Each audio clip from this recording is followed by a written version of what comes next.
Hello guys, I'm Super Ron, welcome back to the channel and we're here again for another Auto Shack episode, and there's a theme on this one. As you see in the title, it's all suspensions and brakes.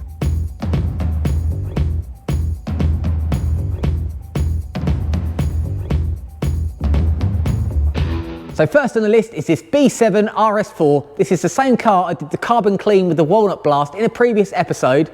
Now I've got to do the rest of the jobs on it, which is to fit a set of H&R lowering springs all round. We've got new braided Hell brake flexes all round and new discs and pads on the front. I think we've also got a suspension arm to fit on the lower arm on this side. I did have a little snippet on a previous video of lowering these Audis and they can be an absolute nightmare. First of all, you've got that dreaded top pinch bolt that anyone that's done suspension on any modern Audis know the dread of having to take out that pinch bolt from the top arm. But we've got a couple of little tricks that we can lower the triangle, wiggle around and get around that problem. Now the second problem on these RS4s is they have DRC suspension, which is dynamic ride control, and the shock absorbers are hydraulically linked corner to corner. Now this is a prone point of failure on the RSs. Not many of them have the DRC still installed, but this one does. If you disconnect the shock from the car, you have to get the system recharged. So we've done a few of these now. I've done an RS5 as well. So I actually take the spring off in situ, still attached to the car. So the hydraulic line is still attached to the shock. It's a little bit of a faff, but it just saves getting the system all recharged back at the main dealer for a great expense. So this is the first one I'm gonna get on the ramp. We've also got a super low mileage Fiesta St for some lowering springs and some brakes all round as well. And then we've got a little bit of Japanese. We've got a Subaru Impreza to do too. So let's make a start and see how these three very different cars compare.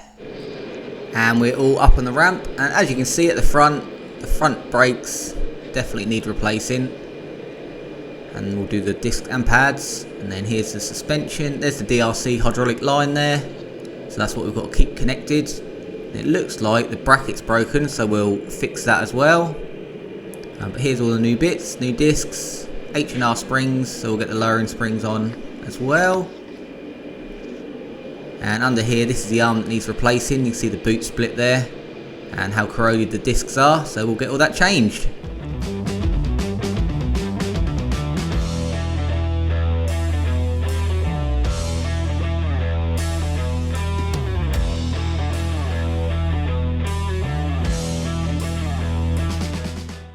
And with that drop down from the top, we've now got access to the top bolt, so we can get to the spring. DRC line still all connected, which is why we're doing all this. So now we can get this spring off and we'll put these H&R ones back on.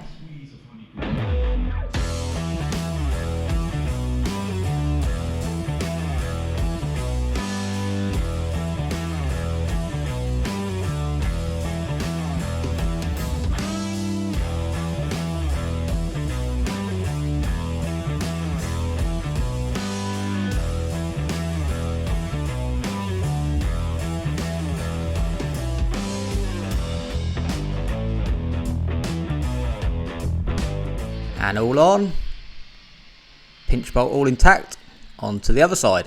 And on this side it looks like that knocking wasn't coming just from that bottom ball joint, because this bush here is completely detached from its centre, so the bush is split all the way around, and that's where the knocking is coming from. The bad news on that means we are going to have to take the pinch bolt out this side, because that's where it attaches. So I've WD'd it all up, started getting everything loosened off. I think heat is going to be our friend and just heat up the whole lot. The other arm has started to go as well, so we're going to replace both top arms. You can see there that one's started to split on the corner. So let's cross our fingers and heat it up.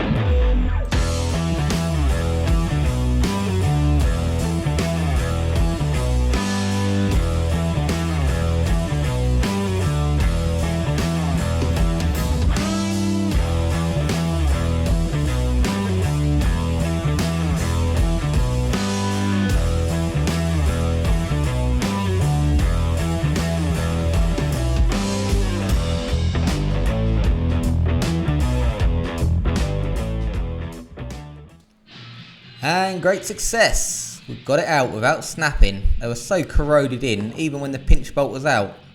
They were completely seized in there, needed more heat and more hammering, but it is out. And even did it without destroying the bolt, still in perfect condition. So we'll get some arms ordered and then we can get it all back together.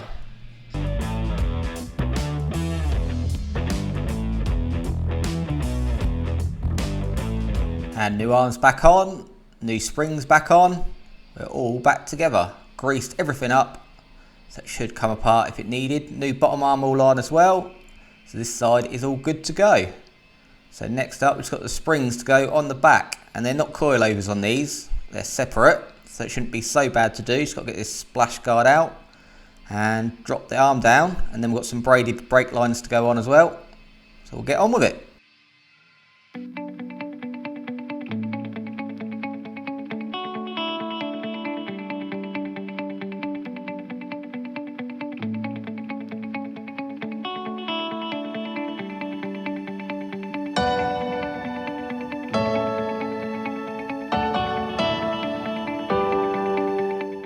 Finally got the rears out. That was a lot more involved than I thought it was going to be because they go between the chassis and the arm. You couldn't get the arm down far enough. Just had to drop the subframe from there to there and there to there. We've still got a bit of wiggle room. Just disconnected the shock so the DRC stayed up. Everything came down with it. But because we were dropping that, I had to drop the exhaust system as well because that was so close. Then the cabriolets have these huge reinforcement bars that go right from the floor pan right to the back there and triangle across, and all those were rusted and seized in. But now we can get the rears in and jack it all back up again.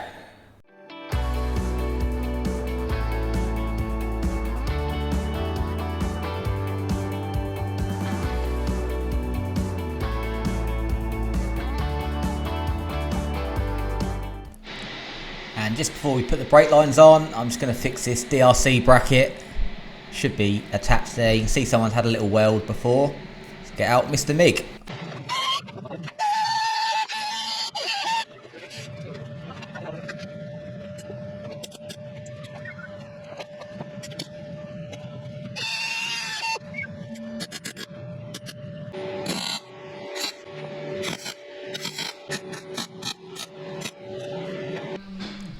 Much better. That's not going anywhere. So all on there nice and secure now, like they should be. So now we've got a full set of Hell brake lines to replace to get rid of the old manky ones. So we'll get them on next.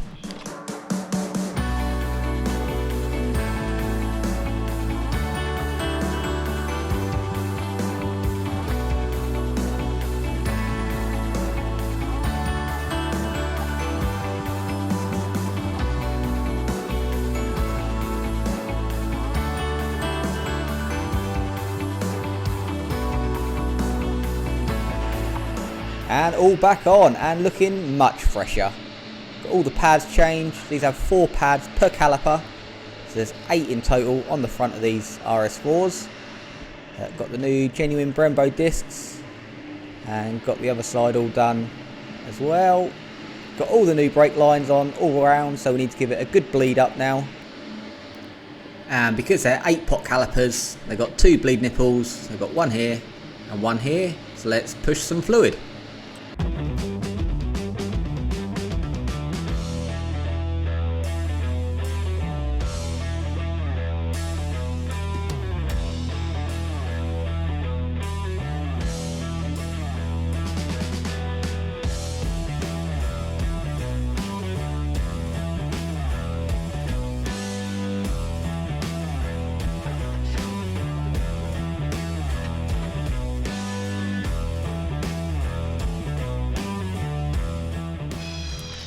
And back on the floor. I bled all 4 corners up, got nice new fluid through, and that's looking much fresher. We put some spacers on as well, so it just sits so much better in the arch, and with a little subtle drop, looks amazing.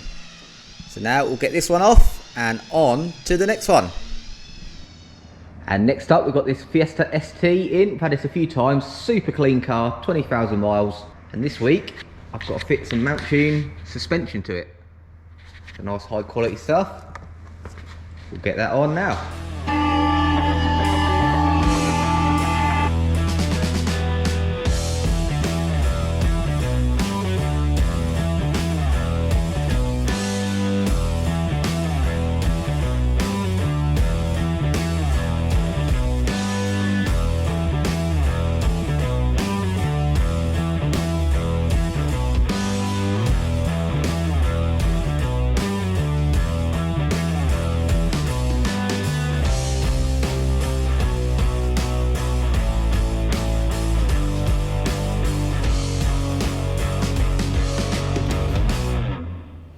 So all the suspension on, all four corners, and now it's got a set of discs and pads as well. All genuine Ford. Let's get these on. And all done. Brakes are all on, new discs, new pads, springs are all done, front's all finished. Same on the rear. It was so much easier on this than that complex Audi. This all went together nicely.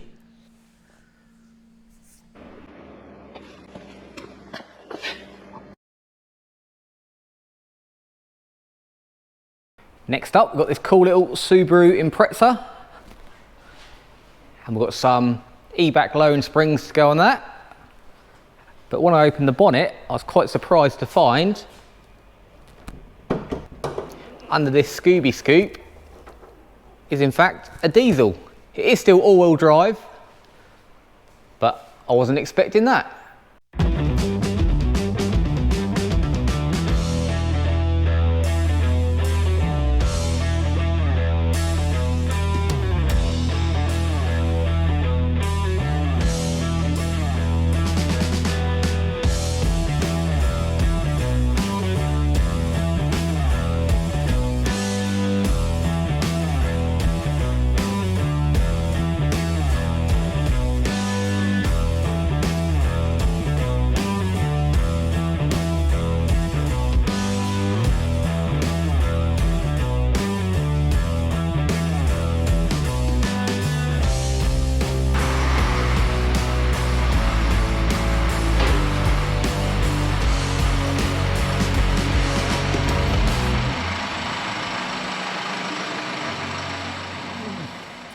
So that's going to wrap up this episode. We've got all these cars done, all nice and low and looking cool. I hope you've enjoyed this episode. Make sure you give it a like and be sure to subscribe, because as you can see around the workshop, there is always something different in here. Whether it's high performance, classic cars, supercars, kit cars, we've got something for everyone. So be sure to tune in to the next episode where we're going to have something completely different. Until next time, make sure you have fun.